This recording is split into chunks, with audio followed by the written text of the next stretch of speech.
Buenas tardes. Querido Santiago Muñoz Machado, director de la Real Academia Española, académicos de la Real Academia Española, amigas, amigos, bienvenidos al Instituto Cervantes. La fuerza del español es cada vez mayor y por ello es acuciante el reto de aprovechar su caudal en favor de nuestra cultura e incluso de nuestra economía. A quienes estamos implicados en la difusión de nuestro idioma nos corresponde elaborar estrategias que nos sirvan para sacar el mejor provecho posible al hecho incontestable que anuncia el título del libro que se presenta hoy. Más de 555 millones de personas podemos leer este libro sin traducción. La cifra impresiona y nos invita a reflexionar sobre las diversas facetas en las que se despliega esta realidad, esta numerosa comunidad de personas que compartimos un idioma. Así, el libro plantea los diversos enfoques desde los que puede abordarse esta realidad: lingüístico, social, cultural, histórico y económico, y todo ello sin esquivar polémicas de actualidad. Decía que necesitamos estrategias y este es un buen compendio de las distintas aproximaciones para diseñarlas.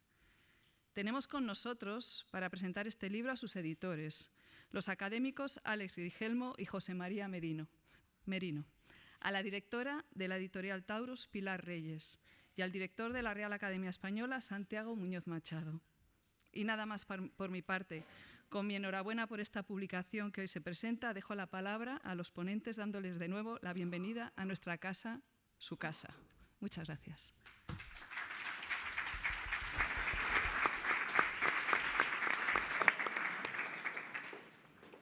Pues buenas tardes a todos. Agradecerles muchísimo estar aquí. Agradecer al Instituto Cervantes la organización de esta mesa y la invitación a presentar este libro aquí. El Instituto Cervantes es algo así como uno de los personajes de este libro. A lo largo de estas páginas, el Instituto se revela como uno de los grandes cómplices, como ese amigo ubicuo y poderoso con el que el protagonista puede contar, que se desdobla en 76 centros a lo largo del mundo, favoreciendo la enseñanza del español como lengua extranjera y divulgando también la cultura española o la cultura en español.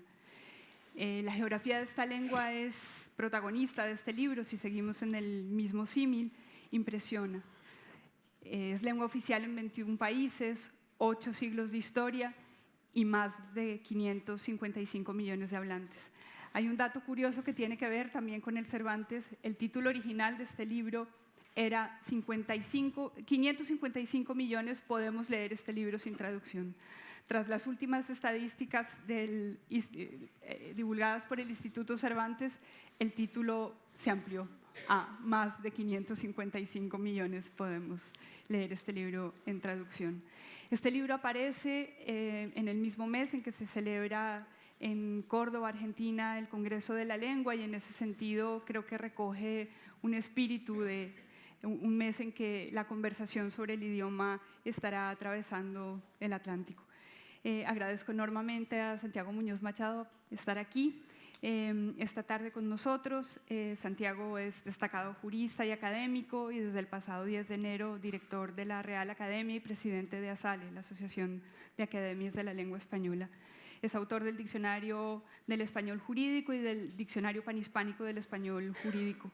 Publicó hace poco un volumen monumental titulado Hablamos la misma lengua, una historia política del español en América desde la conquista a la independencia, y su contribución en este libro creo que es una síntesis de ese volumen monumental. Yo creo que es un texto magnífico en el que creo que se contradice mucho de la leyenda negra que hay sobre lo que implicó el español o la implantación del español en América. Me acompañan también los responsables de que este libro exista, José María Merino y Alex Grigelmo. José María es miembro de la Real Academia y uno de los escritores más relevantes, reconocidos y premiados de las letras españolas. Ha recibido, entre otros, el Premio de la Crítica, el Premio Nacional de Literatura, el Premio Castilla León de las Letras.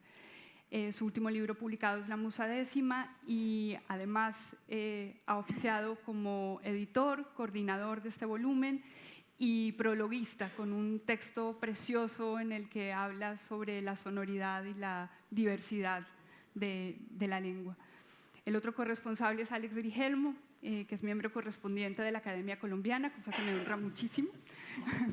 Además de un reconocido periodista, doctor en periodismo por la Universidad Complutense. Durante más de 20 años ha tenido destacados cargos en el diario El País, en el Grupo Prisa.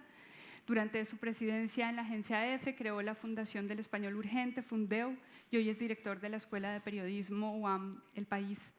En paralelo a todo esto ha publicado 9 libros estupendos en los que hace referencia al lenguaje y se ha estrenado como novelista. Él mismo dice que es una novela en la que el protagonista es el lenguaje, así que se cambia de orilla, pero por un camino más o menos conocido. El libro tiene un título magnífico que se llama El cazador de estilemas. Alex es también, bueno, además de editor, su texto, yo creo que le decía hace un rato que es un magnífico inventario de razones que defienden el papel de la Real Academia en su, digamos, en la responsabilidad que tiene en la articulación de nuestro idioma, y es un texto magnífico. A José María y a Alex les agradecemos muchísimo la estupenda iniciativa de crear este libro, la idea de mirar el español desde distintas ventanas, la demografía, el derecho, la economía, la poesía, la traducción, la historia, la publicidad, el mundo rural, en una muy buena, que es una iniciativa muy buena, pero el resultado es aún mejor, y esto se debe al estupendo trabajo que han hecho como seleccionadores y el gran equipo que han formado para la contribución en este volumen. Entre todos ofrecen una diversidad de ideas, miradas y voces en todo acorde con el volumen del libro. Yo creo que aquí hay algo que lo destacábamos ahora, que hablábamos, que me gusta muchísimo en el volumen. Cada texto, no hay ninguna intención de estandarizar en el proceso editorial los textos, tienen claramente cada uno una personalidad, la personalidad de sus autores. Incluso en la propia edición de los textos se ha respetado las digamos, ideas de cada autor en el uso de determinados artículos o incluso en la inclusión de las bibliografías al final. Es decir, el texto, el libro da cuenta en sí mismo de esa diversidad de la que hace gala. Sin más, quiero darle la palabra a Santiago para abrir el acto, luego hablará José María, luego Alex, y al final abriremos un turno de preguntas para establecer una conversación. Santiago. Muchas gracias, Pilar. Buenas noches a todos. Lo primero de todo, muchas felicidades a los editores de este precioso libro por la idea y por su realización tan exacta y tan adecuada, tan hermosa. A la editorial también por atreverse con la obra. Y a ustedes animarles a que la lean, y espero darles algunas razones generales para que me hagan caso. El título del libro, como acaba de decir Pilar Reyes, es el mejor ejemplo de la vitalidad del idioma, porque empezó siendo 550 millones de habitantes. Ahora la verdad es que tendría que haber dicho, para hacer honor a las estadísticas de este centro, 577 millones de personas en el mundo hablan español. De modo que en el tiempo que ha transcurrido en el proceso de edición de la obra hemos cambiado el número de hispanohablantes muy importantemente. El título sugiere muchas cosas. Yo, cuando me hablaron por primera vez de él, pensé que lo que íbamos a hacer eran cuentos o poemas sobre el español, porque realmente podría tener ese título, un poemario o un conjunto de cuentos, pero no. Se trata de un conjunto de ensayos sobre el español, desde su origen hasta sus problemas actuales, ordenado de un modo cronológico, sistemático también, si se quiere, y todo con explicaciones muy sucintas sobre cuál es la biografía del español desde su nacimiento. Arranca, como es natural, de un estudio de Inés Fernández Ordóñez sobre el nacimiento de la lengua.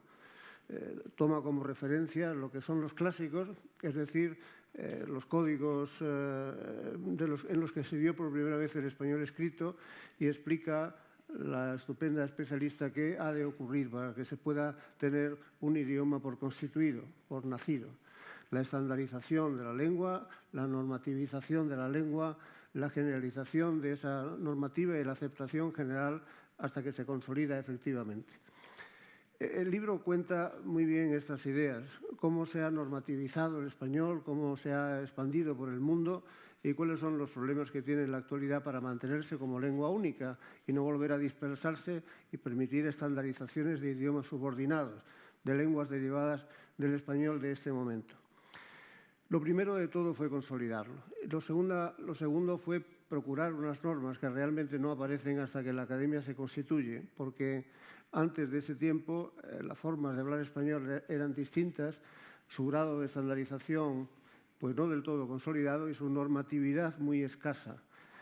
El idioma se normativiza realmente el español con la aparición de la Academia Española. Permítanme ustedes que como director de la Casa haga apología de lo que ha sido la obra de una institución de origen privado, pero una obra formidable.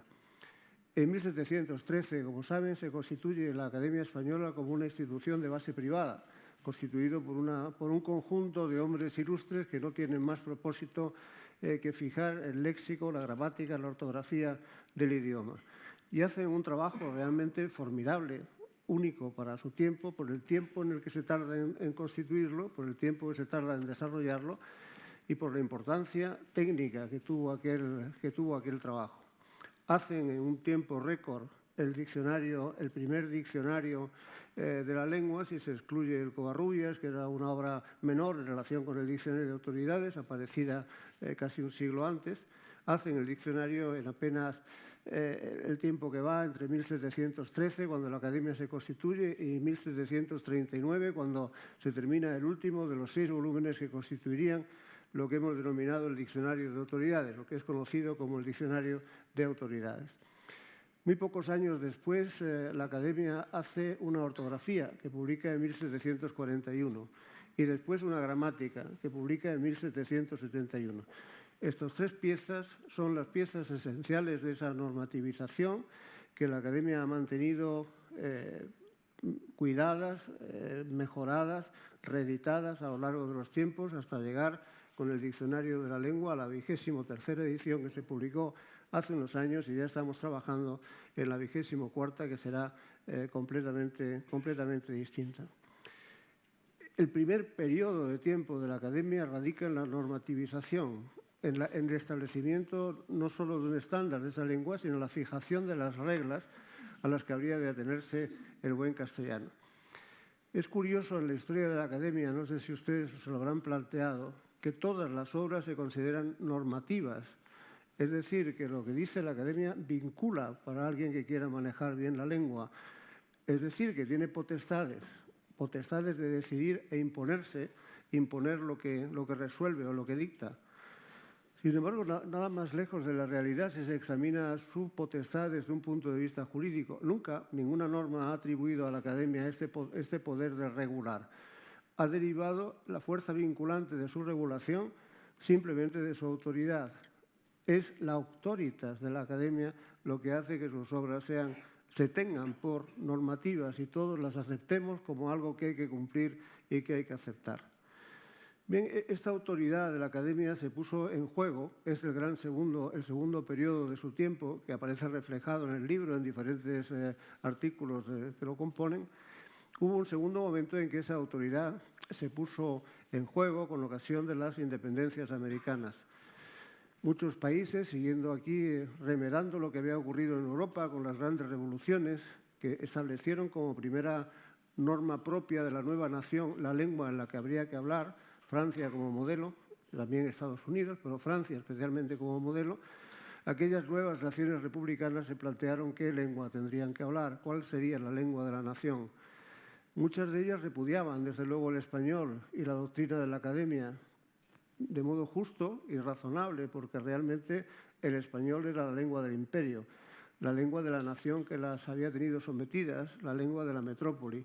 Y, por tanto, había que abandonar esa lengua y cambiarla por otra que fuera distinta. Algunas naciones americanas pretendieron incorporar el francés porque el español era la lengua de la Inquisición, la lengua oscura de un imperante que había sometido durante 2 siglos largos a aquellas naciones.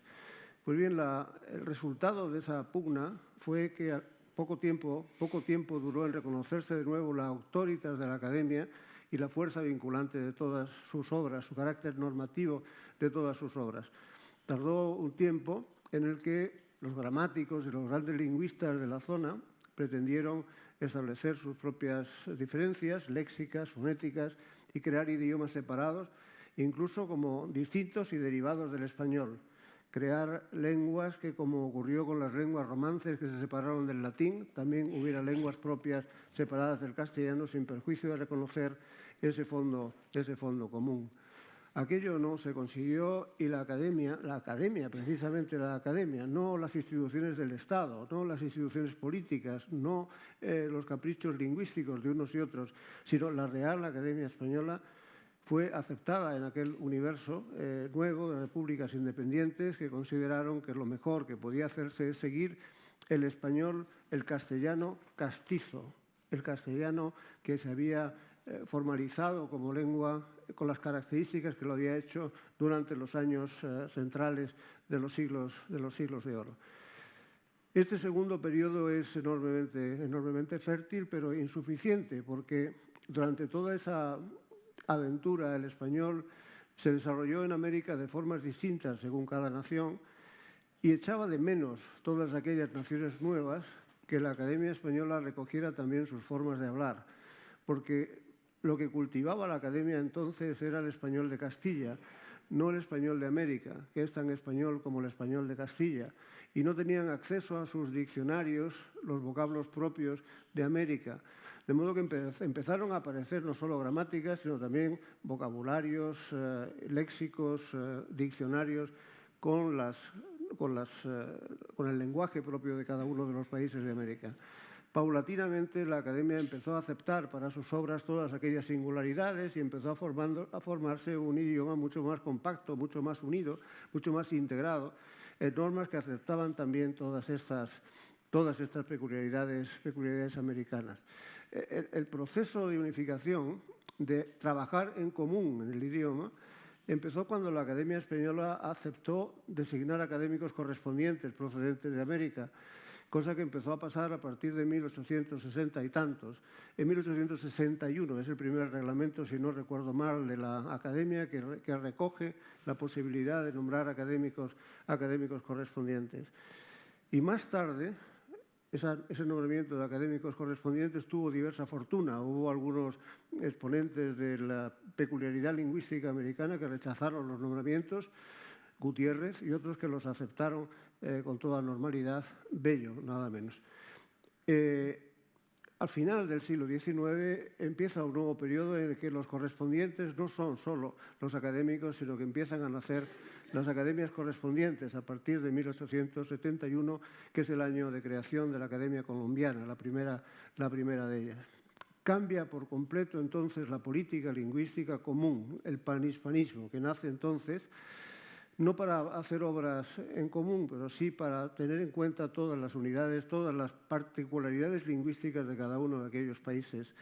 Se forman las primeras academias y ya en el siglo siguiente, a partir de 1952, nace la Asociación de Academias de la Lengua Española, una asociación monumental, sencillamente monumental por sus propósitos, por la idea que le sirvió de fundamento, porque a través de esa asociación se ha conseguido entrar en el tercer gran periodo de la vida del español, que es el del cuidado por su unidad. Todos juntos trabajando en que nos entendamos, en que la lengua que hablamos en común no se diversifique más allá de las particularidades lógicas que tiene que haber en cada zona. Y, en fin, esta es la época en la que estamos, ahora nutrida, penetrada, puesta en tensión por las variaciones del lenguaje de nuestro tiempo, muy especialmente en la última época, por las tensiones que provoca la revolución digital y la revolución de las tecnologías de la comunicación y la información.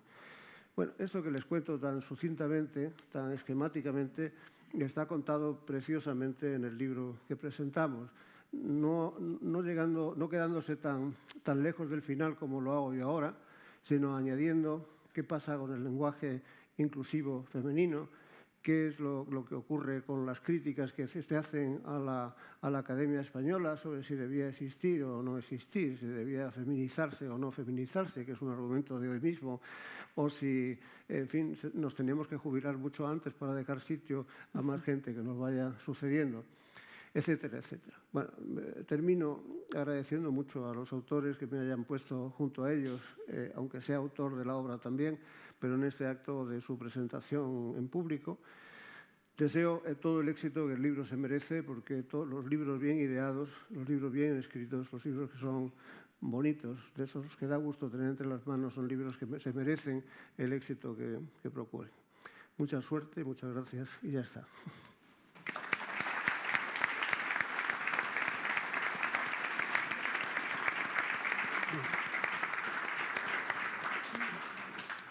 Buenas tardes y muchas gracias por su presencia. Miren, no hace todavía 2 años, pero hace más de 1 año y medio, que fue cuando tuvimos la idea, Alex Rigelmo y yo, de hacer un libro de este tipo, de coordinarlo, porque realmente pensábamos que, bueno, el idioma y la situación social que estamos atravesando lo requiere. Es un idioma con la suficiente fuerza, con la suficiente presencia en todo el mundo, como para hacer una reflexión sobre él. No una reflexión, yo lo digo aquí, no desde la autocomplacencia, sino desde el razonamiento, la lógica, los datos, es decir, buscando una difusión clara y razonada del fenómeno. Eso es lo que pensamos, y entonces la idea era reunir una serie de excelentes especialistas, cada uno en su materia, buscar un abanico de temas interesantes y construir este libro. Efectivamente, lo ha dicho Pilar, eran 550. Bueno, perdón, nosotros lo íbamos a titular Más de 500 millones. Todo ha ido tan deprisa que en un momento determinado dijimos, bueno, vamos a ver, eran 500 millones y eran los nativos de español más de 400. Cuando empezamos a ponernos en contacto con las distintas personas que colaboraron en la construcción del libro, pues ya íbamos por los 560. Y los nativos hablantes de español ya iban por los 450. Ahora ya van cerca de los 600 y los nativos, aquí reflejados por Fernández Vítores, por los 480, los nativos. Por lo tanto, dijimos, bueno, vamos a buscar una cifra un poco mágica dentro de la numerología, el 555, que, bueno, por lo visto el 5 tiene mucho que ver con la suerte, la aventura, etcétera. Bueno, pues el 555, pero es un título simbólico. Y entonces, en eso, más de 555 millones, lo que queríamos, planteando las distintas aproximaciones ensayísticas al tema, era evidentemente hablar no de la cantidad del español, sino de su variedad, de su gracia, de sus diversas perspectivas, de sus matices. Fíjense que en este momento parece que, bueno, por supuesto, España no es la capital del español. El español ya está en América. Y está en América, está en el sur, está en el centro y está en el norte. En 2060 está previsto que Estados Unidos sea el segundo país hispanohablante del mundo, después de México. Es decir, que efectivamente allí está este volumen de hispanoparlantes y de nativos parlantes que realmente suponen que la existencia de una lengua importante, cultural, económicamente, etcétera. Todo eso lo queríamos ver. Pero fíjense que incluso, como aparece en el libro, pues la dispersión hace que en Guinea Ecuatorial ya desde hace poco existe una Academia Ecuatoguineana de la Lengua Española. En el mundo sefardita ha empezado a moverse el tema y resulta que ya hay una Academia Nacional de Ladino en Israel, que no sé si algún día, me imagino, pasará a la Asociación de Academias, que somos 23 hasta ahora las academias. En el Magreb ya se habla, bueno, lo podría contar mejor Muñoz Machado, que ha estado recientemente, pero se habla ya de una academia marroquí del español. Hay 1 millón de parlantes, 1 millón y pico de parlantes. Bueno, hay un reciente interés institucional en China sobre el español que se ha puesto ya como lengua dentro de las lenguas optativas de la enseñanza secundaria. Es decir, el tema del español es un tema verdaderamente importante. Y además, y yo creo que en eso apoyo lo que decía don Santiago Muñoz Machado, las estructuras gramaticales se mantienen. Es decir, la columna vertebral de la lengua se está manteniendo. Otra cosa es el léxico y la música, que a mí me parece una riqueza. Este léxico que nunca llegaremos a conocerlo todos los hispanoparlantes, y luego esa música que cambia según uno. Yo, cuando empecé a trabajar para UNESCO hace años y a oír en Centroamérica y en México el modo de hablar el español, entonces descubrí también el andaluz y el canario, descubrí las músicas del español. El español no tiene solo una música. Y además descubrí que efectivamente el léxico, yo lo digo en el pequeño prólogo, por ejemplo, además, la multiplicidad de variedades léxicas americanas ofrecían palabras en principio ininteligibles, pero eso no era tampoco raro en España, donde en cada región hay vocablos al principio extraños para el forastero. En algunos sitios de Burgos se llama golorito al jilguero. En Extremadura, añugarse es atragantarse, como en León, forroñoso es oxidado. En Aragón, chiparse es mojarse cuando llueve. Zaraballo, trozo de pan en la mancha, etcétera, etcétera. Es decir, que también la variedad léxica, incluso no recogida a veces en el diccionario por su localismo excesivo, pues es un patrimonio, digamos, de esta lengua común. Ahora, sin embargo, y eso entró y entra también dentro de nuestra reflexión, ojo, porque no queremos verlo desde la autocomplacencia, sino desde la razón y la lógica. Fíjense que en España yo creo que los hispanohablantes no tienen una perspectiva colectiva profunda del fenómeno. En España no hay un conocimiento de lo que significa esta variedad y esta amplitud y este enorme número de hablantes de esta lengua. No hay conciencia de ello. Tal vez por otro tipo, porque tenemos, además de nuestras riquezas, tenemos también una riqueza de lenguas y de dialectos, etcétera. Bueno, pues hace que no veamos exactamente el fenómeno, la importancia que tiene el español y su difusión en el mundo. Esa riqueza, como yo digo, lingüística y económica que supone esta lengua y esa riqueza cultural. Porque es verdad que tal vez en España no tenemos un gran patrimonio tecnológico, pero no cabe duda de que nuestra lengua ha acabado formando un patrimonio cultural y literario de primera magnitud. Y bueno, desde esa perspectiva, pues nos pusimos a hablar con los expertos y aquí está Alex para seguir contándoles la historia de la aventura. Buenas tardes.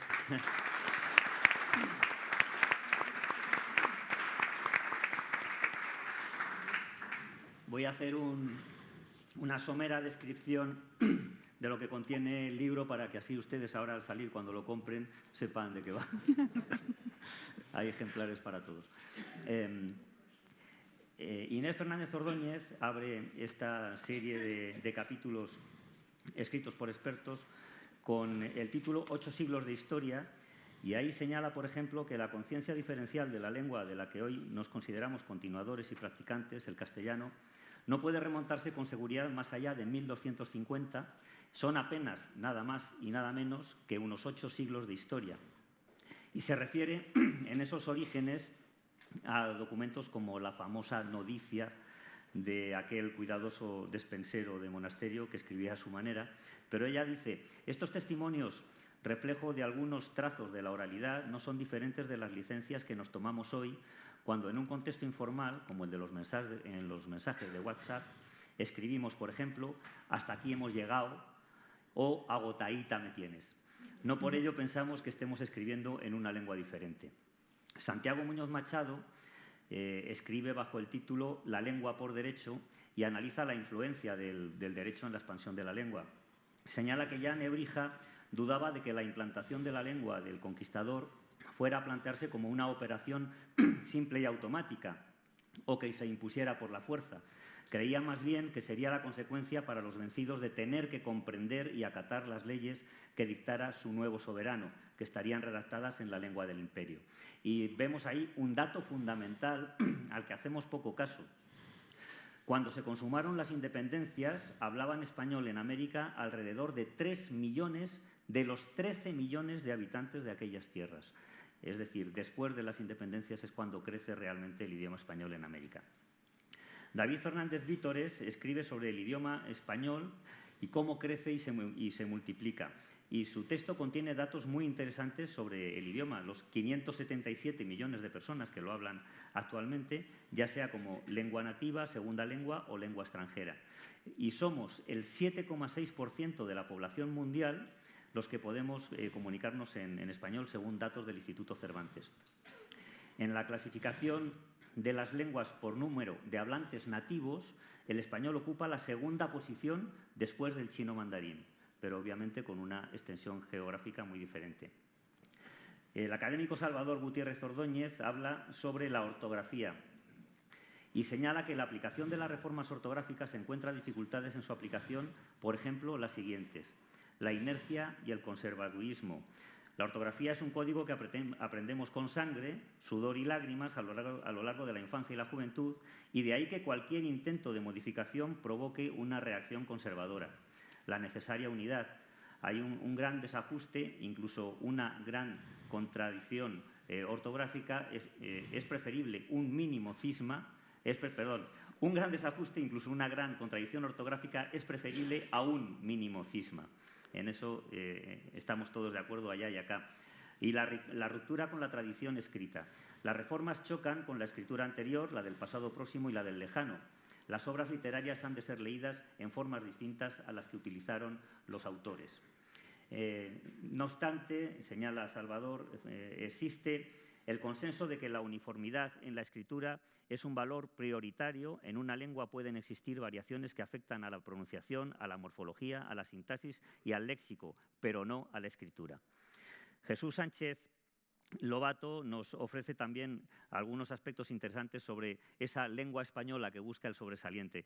En la lengua española caben qué tú dices y qué dices, cómo tú estás y cómo estás. Tú tienes que estudiar y vos tenés que estudiar. Todo ello es posible por estar perfectamente codificado en la llamada norma culta, señala. La codificación de la norma de cultura debe tener en cuenta la estratificación lingüística de la compleja sociedad hispana. Un ideal de lengua tan amplio como el que apuntamos permite, dice, la convivencia de diversas normas de prestigio, verticales y horizontales, todas ellas igualmente aceptables en el marco del español. José Luis García Delgado aborda lo que es su especialidad, el valor económico del español, con el título El español da dinero, y ofrece datos muy interesantes, entre ellos los siguientes. El español aporta aproximadamente el 16% del valor del Producto Interior Bruto y del empleo en España, el 16%. Y porcentajes similares presumiblemente en las economías mayores de la América hispana. El conjunto de los 550 millones de hablantes, en números generales, de español, supone el 7% de la población mundial, pero tienen una capacidad de compra, a tenor de las rentas medias per cápita correspondientes, que representa en torno al 10% del PIB mundial. Es decir, un 7% de la población, pero un 10% del PIB mundial. Y es detectable ya en Estados Unidos un premio salarial en el mercado de trabajo para quienes tienen buen dominio del inglés y del español, pero también tenemos algunas carencias, sobre todo en la presencia del español en la comunicación científica. Francisco Javier Pérez habla sobre las ideas para una teoría del panhispanismo lingüístico. Quiero ir demasiado deprisa porque el tiempo es escaso. Ese concepto nace en 1847 con Andrés Bello y él señala 5 modos de comprensión que podrían abrir rutas para un sostenimiento permanente del concepto, su teoría y su praxis. El panhispanismo filosófico, el panhispanismo ideológico, el panhispanismo teórico, el panhispanismo científico y el panhispanismo administrativo. Al final he tenido que obligarme a decir bien la palabra. Pedro Luis Barcia habla sobre los americanismos y cómo conquistan el diccionario, pero es una conquista en la segunda acepción del verbo, ganar la voluntad del otro, seducir, convencer, persuadir. la ars suasoria, seducir despacio, suavemente. Dice, aprendemos del refranero, poco a poco hila la vieja el copo, rompe el mono el coco y se sorbe el niño el moco. Y de a uno come la gallina y se enllena y uno a uno hacen docena. Es decir, iremos despacio. Se detiene en el verbo coger, siempre muy entretenido y muy habitual en las conversaciones entre hispanohablantes, y dice y ofrece algunos ejemplos argentinos para sustituirlo. Comer el bollo, darle bomba, darle crán al alacrán, darle de comer al ganso, darle tiza al taco, echarse un palín, echarse un talco, enterrar la batata, ir al entierro de tu mejor amigo, mejorar el bizcocho, meter el pájaro en la jaula, morder la almohada, revolver el guiso, envainar el sable y hacer el monstruo de 4 patas. Raúl Ávila, mexicano, Barcia es argentino, no sé si lo he dicho, habla sobre el español sin traductores para más de 500 millones. ¿En cuánto se diferencian las variedades del español entre sí? Pues dice Ávila, en mis investigaciones he señalado que apenas 20 de cada 10.000 palabras gráficas son marcadas o de uso no general. Y en un repaso a ese porcentaje pequeño de diferencias se detiene, por ejemplo, en el caso del término salpicadero, que en otros lugares se llama tablero. El salpicadero de los coches. Los antiguos coches tirados por caballos tenían una tabla donde se ponían los pies para evitar que fueran salpicados por el barro. Y se llamó por eso salpicadero. Y cuando la tabla subió hasta el lugar donde van los instrumentos de los vehículos actuales, en América se llamó tablero y en Europa permaneció el término salpicadero. Hay muchísimas curiosidades como esas en el texto de Raúl Ávila. Rosa Navarro Durán habla sobre la lírica y cómo alimenta el idioma. Estudia las conexiones entre los grandes autores de la lírica en español y dice: la lengua, raíz de la comunicación, es un instrumento que necesita la lima, el pulido y el enriquecimiento de los grandes artífices, los escritores, y estos beben del río literario que los precedió y esa corriente fluye en los dos sentidos, porque lo que se escribe enriquece lo escrito. Francisco Moreno Fernández habla sobre los otros mundos del español. Y dice, resulta innegable la extrañeza que provocan las formas no normales de hablar una lengua. El desconcierto hacia lo desconocido conduce a percepciones deformadas, como se aprecia en los nombres despectivos que suelen recibir muchas de esas otras variedades del español. El chabacano, media lengua, papiamento, de papear, hablar confusamente, chapurreao, el mismo carácter despectivo que se proyecta en el resultado de las mezclas spanglish, arabañol y otras, y en los estereotipos más difundidos. César Antonio Molina, es director de esta casa, habla sobre el Instituto Cervantes y se pregunta si no debería contemplar la cultura en español como conjunto y contar también con intelectuales hispanoamericanos para su cuerpo directivo, que es la gran institución que nos aúna a todos internacionalmente. Es decir, señala, convendría encontrar el modo de articular de manera efectiva y sin demagogia lo nacional español con lo supranacional iberoamericano. Eulalia Lledó habla sobre la razón de las mujeres. Es un texto crítico con la academia a la que acusa de ir de puntillas a la hora de incluir la experiencia femenina en su diccionario. Tal como puede comprobarse, dice, en la lista de los lemas rechazados para la 22ª edición y posteriores. A esto se le unen las trabas para definir fidedignamente conceptos que afectan a las mujeres, como se comprueba a lo largo de todo el diccionario. Es un texto crítico con la Real Academia, pero señala también algunos avances que se han producido en esta materia. Jesús Castañón Rodríguez habla sobre el lenguaje en el deporte, de carrileros y piscinazos, se titula, y señala las distintas palabras de este ámbito que han ido entrando en el diccionario. Y habla, por ejemplo, de algunos equivalentes en el ámbito del español, en todo el ámbito del español, de la posición de portero, que a mí me es muy grata porque siempre jugué de portero. Así que lo repito. Cuidapalos, guardapalos, guardameta, guardapiolas y guardaballas, entre otras más habituales como cancerbero, arquero y demás.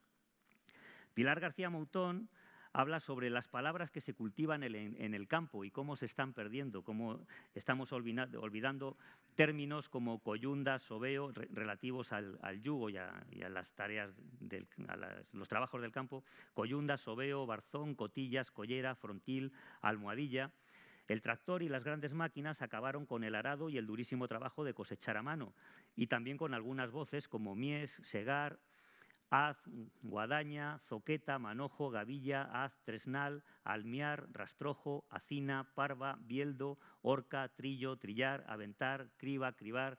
El texto de Pilar García Montón es un recorrido por este tipo de palabras. Fernando Herrero, ya estoy terminando, habla sobre el lenguaje de la publicidad, un experimentado publicista. Compre nuestro idioma, se titula. Explica y rechaza muchos de los anglicismos que se emplean en la publicidad y señala: cuando en las agencias buscamos un copy, redactor, ¿por qué no decimos imprescindible comunicarse bien en español, se valorará el inglés, pero imprescindible comunicarse bien en español? Nos pagan para ayudar a vender y a poder ser para que el consumidor español ame la marca que anunciamos. Hagámoslo en el idioma que nosotros mismos utilizamos cuando pretendemos enamorar. Y finalmente el libro se cierra con un texto que he escrito yo, en el que se analizan grandes acusaciones que se lanzan contra la Academia. Por ejemplo, estas son las acusaciones. No debería existir la Real Academia. La Academia es hispanocentrista. La Academia es conservadora. La Academia es muy lenta. La Academia es machista. La Academia ejerce el ordeno y mando. Si ustedes quieren ver la defensa frente a estas acusaciones, compren el libro que se vende en el vestíbulo. Muchas gracias.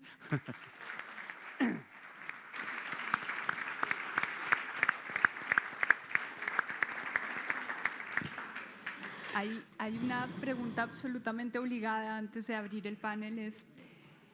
El subtítulo del libro dice «La fuerza del español y cómo defenderla». Hemos oído aquí, hemos hablado de millones de hablantes, hemos hablado que es la segunda lengua en hablantes nativos, 8 siglos de historia, diversa. ¿Defenderla de qué? Bueno, yo diría una cosa, defenderla de su descomposición. El problema por ejemplo, la francofonía africana está teniendo un problema grave de descomposición. Es decir, tanto en la escritura cuanto en la composición gramatical. Entonces, yo creo que tenemos que defender, no es cuestión de defender un modo, porque yo creo que el hispanocentrismo ha periclitado. La idea panhispánica está imperando. De hecho, hay una unión verdaderamente fraternal con las academias ASALE. Todas las academias que estamos reunidas bajo el nombre de ASALE, que somos 23, tenemos una unión fraternal. La presidencia reside en Madrid, el presidente es el director de la academia, pero el secretario es siempre un académico americano, en este momento un académico venezolano que está con nosotros, que también colaboró en el libro, don Francisco Javier Pérez.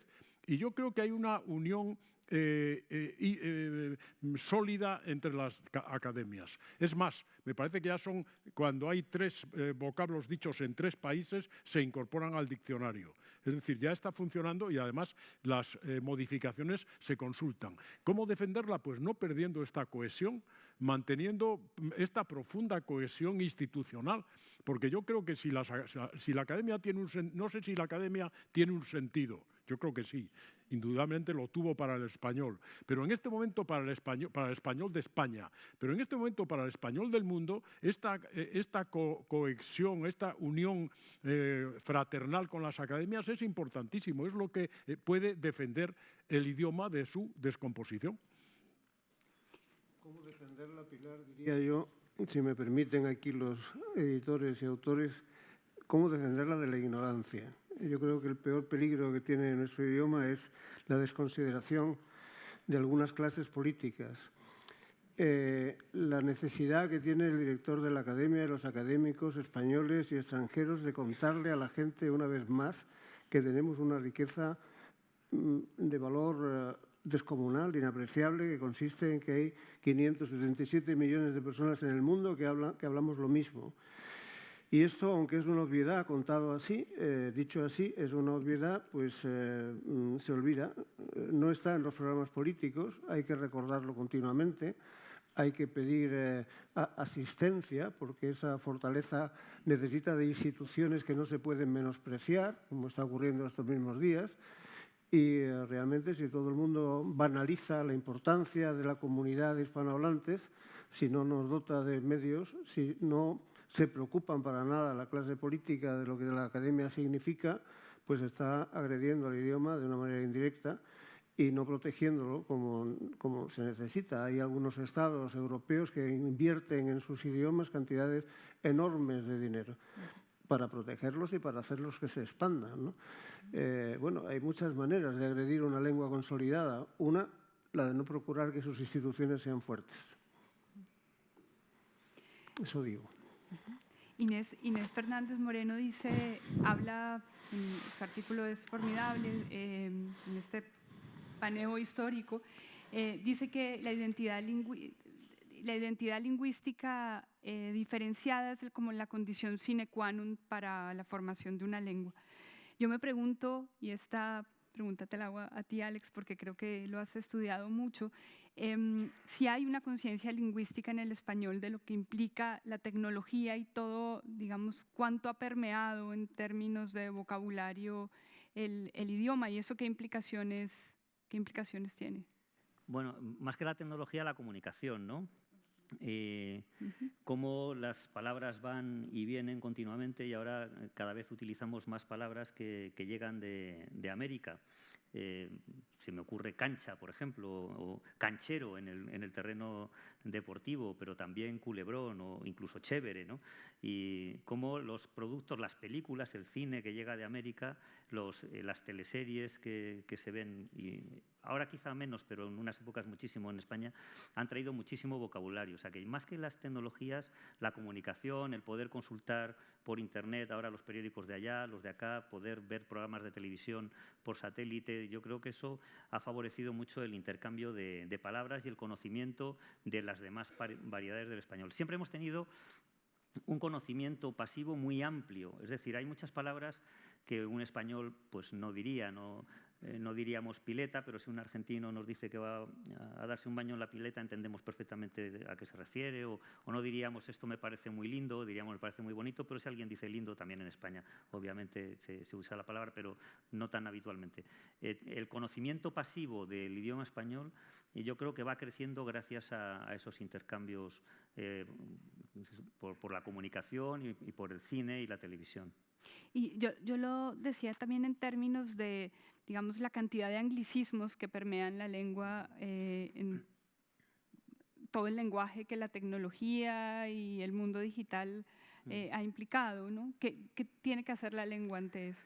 Bueno, yo creo que en primer lugar olvidarnos de nuestro complejo de inferioridad, que es lo que yo siempre explico porque lo creo así, que utilizamos muchos anglicismos por complejo, sobre todo cuando son innecesarios, porque hay mucha gente que se cree que diciendo algo en inglés es más prestigioso que si utilizara el español.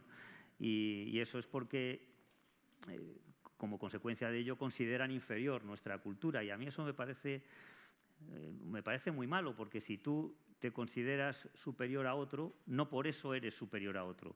Pero si te consideras inferior a otro, ya eres inferior. O sea, no puedes salir al terreno de juego creyendo que vas a perder el partido porque entonces pierdes, ¿no?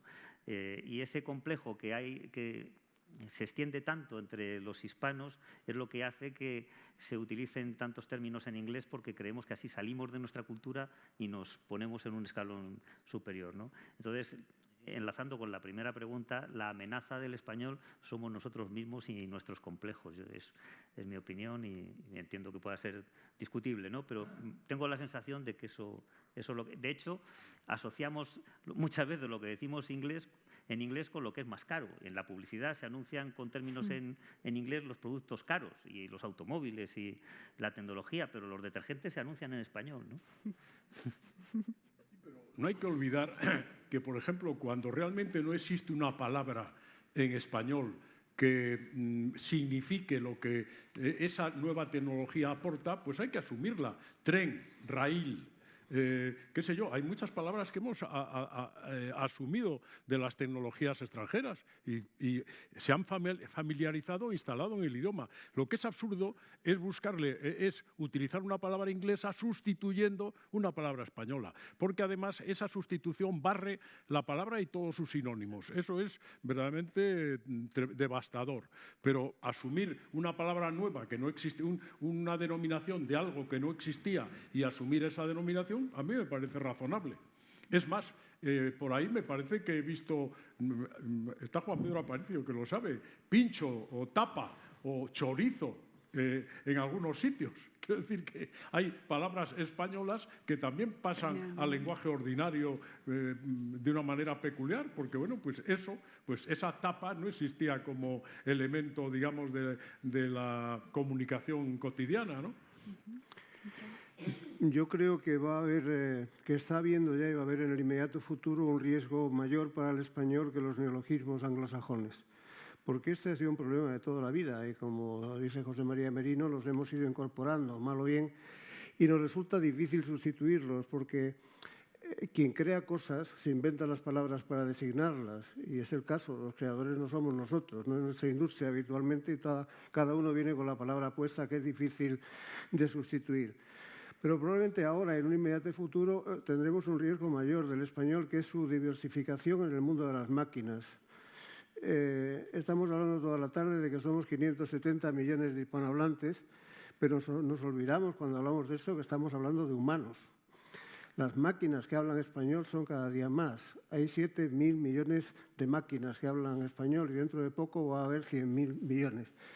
Esto significa que esas máquinas que hablan español tienen un español que es el propio de su fabricante. No fabrica aparatos que hagan igual Microsoft o Google o los demás que hacen máquinas de este tipo. De modo que tenemos un problema de diversificación del lenguaje a través de la inteligencia artificial y la lengua de las máquinas, que es un problema mucho mayor que el que se enfrentaron nuestros académicos en el siglo XVIII. Tenemos que normativizar el lenguaje español de las máquinas, ¿no? Este es, yo creo, el reto mayor que nuestra lengua tiene ahora mismo por delante. Aprovecho para anunciar, aunque nadie lo sabe hasta ahora, porque no lo habíamos incluido en el programa, que en Córdoba, en el CILE de Córdoba, vamos a incluir una sesión plenaria para hablar de este asunto y creo que sería interesante, hay mucho que hacer. Un gran tema, sí. Bueno, dicho esto, abrimos el foro a preguntas del público. ¿Sí? Buenas tardes, soy Antonio Colino, secretario general de la Real Academia de Ingeniería. Primero puedo decir ya, como ingeniero, que aún somos 577. Eso fue el día que presentaron aquí Instituto Cervantes el anuario. Ya debemos calcular por 581. Tenemos muchísima energía y potencia, más que fuerza en el español, pero hay que defenderla y hay que trabajarla. Y tenemos un punto débil muy fuerte que nos afecta a los técnicos, a los científicos y a los técnicos. Muy poco habéis dicho de esto. Alex ha dicho que representamos el 16% del Producto Industrial Bruto es idioma. O sea, somos la primera industria de España. Y supongo que al pasar mal en los otros 22 países. Pero somos la primera industria, más que el turismo, más que la energía y más que la banca. Y nuestros políticos, me atrevo a decir esto, habiendo aquí una senadora al lado, nunca han visto que el idioma es la primera industria del país, más que el turismo. Y más prestigio. Entonces, el punto débil que tenemos, que lo sufrimos los técnicos y los científicos, es cuando tenemos que traducir palabras técnicas. Cuando nuestros científicos y nuestros técnicos trabajan y escriben en español, pero para ser citados y conseguir sus referencias y sus índices, tienen que pasarlo al inglés. ¿Por qué? Pues porque no tenemos revistas con categoría mundial en español. Y sin embargo tenemos muchísimas revistas. Todos los países de habla hispana tienen 3 o 4 revistas sobre cualquier tema que se diga, siempre hay 3 o 4 revistas en cualquier país. O sea que tenemos más de 100 revistas sobre cualquier tema. Ninguna, por supuesto, tiene nivel internacional. ¿Quién tiene que hacer el esfuerzo de tener algunas revistas que tengan categoría mundial. Sé que es el instituto, el gobierno sobre todo, las academias, pero si no, nuestros técnicos tendrán que seguir publicando en inglés. Y es ridículo que siendo la segunda lengua del mundo, 580 millones, ¿de qué? Nuestros técnicos, y digo los nuestros no españoles, los 580, tengamos que publicar porque nadie ha hecho aquí unas revistas que podrían ser unas revistas para el mercado de 580. Estoy hablando de una revista española, alguna vez lo he dicho aquí también, que tiene una revista técnica que se llamaba Torres Quevedo, que es reconocido en todo el mundo, y una de biotecnología que fuera La Cajal, que se llevaríamos en español por todos los sitios. ¿Quién tiene que hacer ese esfuerzo? ¿Es la española, la academia, la vuestra? Nosotros colaboramos en ello, hacemos nuestros diccionarios. Es el instituto, es el gobierno, pero yo creo que el único punto débil que nos queda para ser un idioma no solo de comunicación, sino de prestigio y de ciencia y tecnología es este. Y tenemos todo, pero ¿quién lo mueve? Esta pregunta la he hecho aquí ya 2 veces. Yo le digo más en términos del mundo editorial, quizás si hay algo muy difícil es vender en traducción libros de ensayo desde la lengua española. Y hay determinados temas que casi están circunscritos a la lengua inglesa y que no es posible tocar en la lengua española para ser traducidos a otras lenguas. Y esa es una gran pregunta. ¿Por qué? ¿Por qué nuestra lengua se puede, digamos, en términos de difusión internacional, se puede desde bailar en español? Bueno, el mundo del entretenimiento hoy, lo que está pasando en el cine es muy interesante, lo que ha pasado en la literatura. ¿Por qué no todavía en el pensamiento? Y ya no digo en la ciencia, sí, es una gran pregunta. Más preguntas, ¿no? Esto forma parte de la alta filosofía. Ahí tiene una pregunta, Pilar. ¿Alguien ahí? ¿Sí? Sí. Así. Sí. Sí. Buenas tardes. Buenas tardes. Felicidades por ese trabajo y muchas gracias. Yo quería llamar la atención solamente sobre una cuestión, un elemento que suele pasar desapercibido y que tiene todo que ver con el título de este libro, con esta cuestión. El español y el portugués son las 2 únicas grandes lenguas internacionales, grandes en términos cuantitativos, que son al mismo tiempo, en líneas generales, recíprocamente comprensibles. Pero esta intercomprensión, como saben, no es simétrica. El español se entiende perfectamente en los países de lengua portuguesa y el portugués no se entiende, por razones fonológicas sobre todo, de la misma manera que en los países de lengua española. Lo que quiero decir es que es cierto que hay más de 555 o 580 millones de personas que hablan español, pero hay más de 800 millones de personas que pueden leer este libro sin traducción, perfectamente. Y solamente se da esta relación, es única entre todas las grandes lenguas del mundo, no ocurre con otras, ocurre entre el flamenco y el holandés, pero no ocurre entre, digamos, 2 lenguas germánicas como el inglés y el alemán.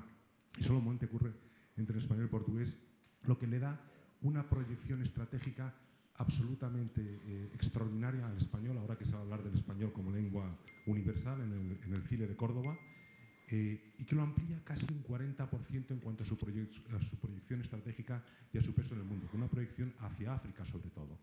Teniendo en cuenta además que por razones fonéticas es nuestra lengua la que se entiende perfectamente en todos los países. Nuestro ámbito de comprensión es de 30 países, 800 millones de personas en todos los continentes. Y al portugués no le ocurre lo mismo, como decimos, por razones fonéticas. Esto es una ventaja extraordinaria que pasa desapercibida, como algunas cosas muy simples que siempre pasan desapercibidas. Y les felicito de nuevo por este libro, que seguro es muy importante. Nuestro interlocutor es autor de un importante trabajo sobre iberofonía, ¿no? que cuenta los mapas en los que se podría desarrollar esa conjunción en la que unos nos entienden, ¿no?, el portugués, y podríamos sumando, pues en efecto reunir a más de 800 personas que nos entendemos en una lengua que algunos lo hablan y otros la entienden, ¿no? Y es una idea que merece la pena desarrollar y por lo que su gran mentor merece todas las felicitaciones, ¿no? Nada más.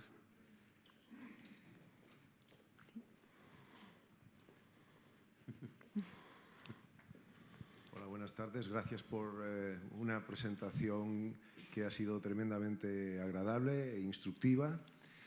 Yo soy un médico español que llevo 35 años en Londres, entonces para mí la idioma materna pues, ha sido fundamental para mi supervivencia emocional y por supuesto me doy cuenta de los peligros de los anglicismos y de la revolución digital. O sea, yo a veces recibo mensajes de texto y me parece algo atroz, pero en realidad lo que me gustaría explorar ahora es, porque lo fundamental de hoy es saber hacia dónde vamos, hacia dónde va nuestro idioma, pero para saber hacia dónde vamos creo que es importante a veces saber de dónde venimos, ¿no?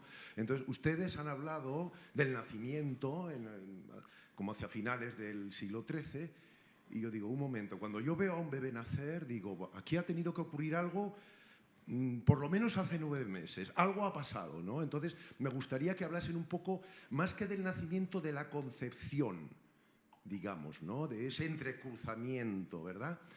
Y claro, he de explicar ahora que hay algo de malicia en esta pregunta, porque yo nací en Logroño, entonces soy español, mi esposa se apellida Cañete, entonces la ñ para los ingleses resulta algo difícil, pero bueno, volvamos a los orígenes.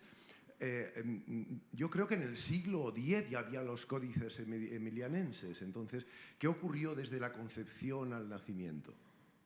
Bueno, mire, hay un artículo excelente de doña Inés Fernández Ordóñez que habla un poco del nacimiento, efectivamente, del español, como el rey Alfonso X el Sabio establece un poco el canon en el romance castellano, pero como el romance castellano está muy impregnado del aragonés, del leonés, del navarro, es decir, de qué modo en esa lengua castellana están incrustándose, digamos, elementos que pertenecen a otras lenguas romances, a otras lenguas latinas, ¿no? Y cómo a partir del momento de nuestro encuentro con América empiezan a entrar elementos americanos en la lengua. Es decir, el artículo el ensayo de doña Inés, que es una experta en este tema, es muy interesante, ¿no? Cómo, es decir, no se produce de pronto el nacimiento. El rey Alfonso X el Sabio establece el romance castellano como canónico, pero ella, en fin, que ella por otra parte es un tema que ha estudiado profundamente y no en un ensayo de 20 páginas, ¿no? Ella analiza un poco cómo van fluyendo hacia esa lengua otras lenguas que pertenecen a lo que fue el Reino de León, a lo que fue la Corona de Castilla, en fin, cómo esto se va entrecruzando. Por ejemplo, ella dice aquí que la CH de leche o de dicha pertenece al leonés. Lo dice, lo pone como ejemplo, ¿no? Entonces, pues sí, es una lengua que precisamente la gracia del español es que se ha nutrido de muchísimas cosas. El romance que Alfonso X el Sabio llamó castellano, la lengua de Castilla, la lengua oriunda, efectivamente, de Logroño, esa lengua luego fue... Esa lengua luego pues se fue, digamos, mezclando con otros vocablos, con otras maneras y fue construyendo esto que estamos hablando. Y después de pasar por América, pues efectivamente.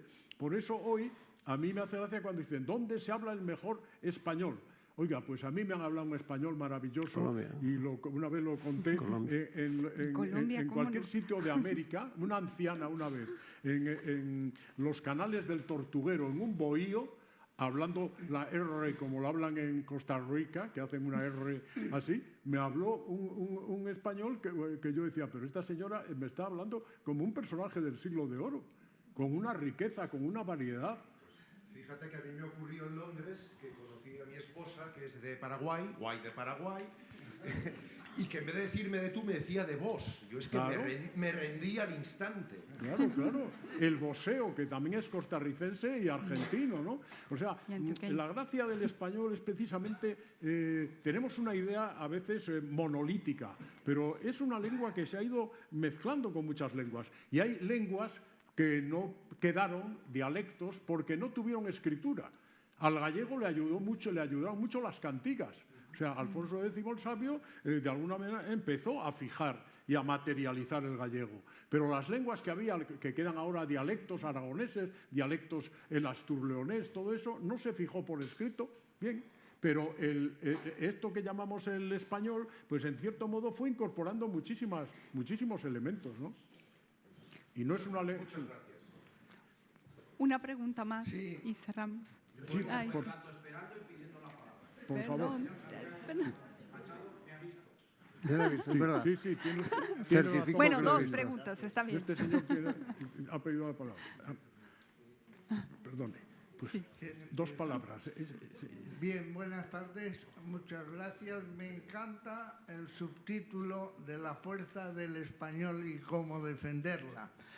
Yo creo que desgraciadamente, y ahí habría que ver qué papel puede jugar la academia en un presente y en un futuro, hay una cosa y es que las lenguas vernáculas de nuestra querida Iberia, Hispania, España o como queramos denominarla, están en cierto sentido y sobre todo desgraciadamente en Cataluña en este momento, están queriendo barrer y eliminar el español, el castellano de su uso diario.